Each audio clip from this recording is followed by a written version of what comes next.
هلا بالشيفات، عاملين ايه؟ النهارده جايبه لكم وصفه الفراخ البروستد اللي هتخليكي توفري وطعم ولا اروع. مش اي بروستد، احلى من اللي بره بكتير، مقرمشه من بره وطريه ومستويه جدا من جوه وطعمها يجنن. صلوا على الحبيب المصطفى صلى الله عليه وسلم، ويلا نبدا الفيديو على طول. مجهزه 6 دبابيس من الفراخ وهنزل عليهم بكل التوابل مره واحده.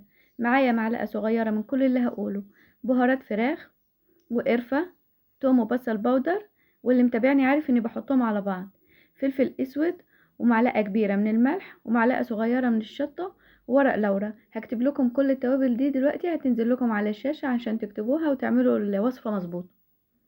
في كوباية لبن وكوباية مية ورا الفراخ اهي، هي دي اللي هسوي فيها الفراخ. انا يعني مش بتبلهم واسيبهم شوية ولا اي حاجة، بالعكس بضيف عليهم كوباية المية وكوباية اللبن وبقلبهم كويس جدا جدا عشان تتشرب كل التوابل، وبسيبها على النار الاول عالية علشان الفراخ ما يبقاش جواها فيه دم ولا اي حاجة. هي دي التسوية المظبوطة للفراخ البروستد او اي فراخ تانية، ان هي تنزل على صدمة نار عالية او ميه سخنه. لو هتعمليها في شوربه هتسلقيها وكده، لازم تكون النار عاليه، وعلى الاقل تكون النار عاليه عليها لمده ربع ساعه عشان تبقى طريه من جوه وتبقى مستويه ومظبوطه. جددي في اكلك، وبالذات لو عندك اطفال اعملي الفراخ بالطريقه دي مختلفه وطعمها حلو عن الفراخ المحمره او حتى الفراخ المشويه. ودلوقتي كمان عشان تطلبي من بره عايزه مئات الجنيهات وليه احنا نعملها في البيت بكل سهوله وبساطه، وعلى الاقل ضامنين نظافتها. اهو زي ما بقول لكم، هو وريتكم كده النار، ان انا بخليها على نار عالية الاول ربع ساعة، وبعدين بخليها ساعة الا ربع على نار متوسطة. وهنا بقى السر اللي هيخليها احلى من احلى بروستد المطاعم، وهي دي الطريقة الصح كمان. كوباية دقيق بنعديها على مصفى عشان لو فيها اي شوائب، واتنين معلقة من 2 معلقة كبار من البقسماط، ولو عايزاها تبقى مقرمشة معاكي بزيادة زودي معلقة كبيرة من النشا.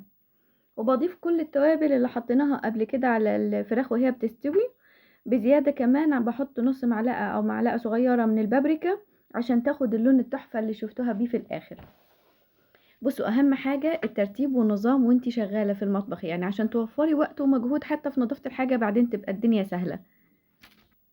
جهزت الصوص اللي طلع من بعد تسوية الفراخ، وجهزت الدقيق والبقسماط في طبق، وطبق نطلع فيه الفراخ اللي احنا بنعملها في الصوص والخلطة بتاعتنا. بنزل بالفراخ على خلطة الدقيق والبقسماط والتوابل، وبطلعها على الصوص والدقيق تاني والصوص تاني برضو علشان تاخد شكل التعريجة والقرمشة اللي بتكون في البروستد. ممكن تعملي الخطوات دي مرة واتنين وتلاتة واربعة على حسب ما انتي عايزة القرمشة وعايزة الطبقة بتاعة الدقيق والتتبيلة بتاعتها تبقى قد ايه. انا اكتفيت بمرتين بس وكانت جميلة ما شاء الله، اللهم بارك. بعمل الكمية كلها وبجهزها، وبكون هنا فاتحه النار، مشغله النار على الزيت، زيت غزير في حله كده عشان ما يطرطش معانا. بنزل بيها على في زيت غزير وسخن، وخلي بالك الفراخ اوريدي مستويه، مش هتاخد وقت ابدا، وهتتحمر معاكي بسرعه جدا على فكره.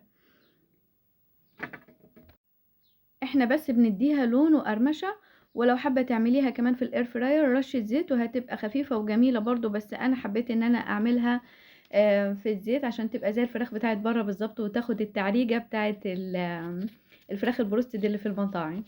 في الاير فراير برضو هتبقى حلوه، هتاخد نفس الشكل، بس انا حبيت اعملها في الزيت المره دي، تغيير بقى عن الاير فراير.